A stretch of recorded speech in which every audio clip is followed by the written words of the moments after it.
After ever increasing coronavirus cases here in Loughborough, we are now moving into Tier 2 restrictions as of Saturday morning at 12:15. Tier 2 lockdown restrictions mean that households can no longer mix indoors. However, people from different households can still mix in outdoor spaces as long as the rule of 6 is still enforced. We spoke to Richard Taylor, the Chief Operating Officer for Loughborough University, about how Tier 2 restrictions are going to be impacting students. What that means is that students will not be able to mix indoors with groups from other households. In terms of the campus, we've been strongly discouraging students from mixing anyway, and a lot of the Tier 2 measures have already been applied to campus. So we think it won't be a huge change for our students, but it does give me an opportunity to reinforce the importance of social distancing, of wearing face coverings and of good hand hygiene.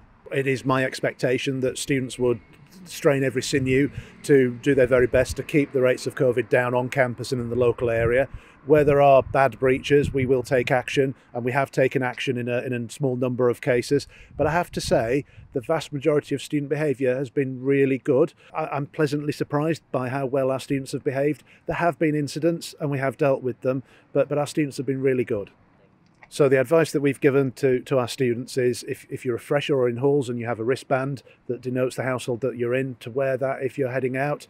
If perhaps you're living in town, think about taking a utility bill, because you may be asked by a landlord or by a restaurant owner to demonstrate that you are part of the household that you're with. Because if you are part of the same household, you can still mix together indoors under Tier 2 rules. I'd just like to say thank you to all our students for all their hard work to keep the campus safe.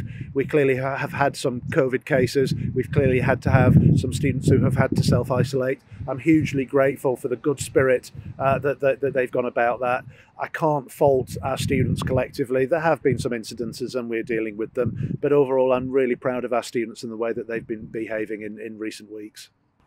So we've heard how the Tier 2 lockdown restrictions are going to be impacting the university, but how will they impact the wider town? We spoke to Jonathan Morgan, the leader for the Charnwood Borough Council. This is very much about making sure that people take more care about what they actually do. In practical terms, it's about no indoor mixing for inter-household groups in any situation at all. So that's whether it's actually in your own home or within a pub or a restaurant or anywhere else. The regulations are on the council's website. I'm sure they're on the university's website as well, and they're also on the main government website. If anyone's in any doubt at all about what they should or shouldn't be doing, please check before you do it, because there are now heavy fines that come with not following the rules. So look, the main message I give students is you've had a tough few weeks. I absolutely appreciate, for those especially their first experience of Loughborough may not necessarily be the one that all the other students have had. It's a great town. You will come to love being here, absolutely. But for your time at the moment, do everything you can to keep yourselves safe, to keep your household safe, to protect those around you at the university, and also to protect the residents within our community. Students must continue to do their part in combating the spread of coronavirus. So keep up to date with all the latest developments on our social media channels. Sophie Brasher, LSU TV.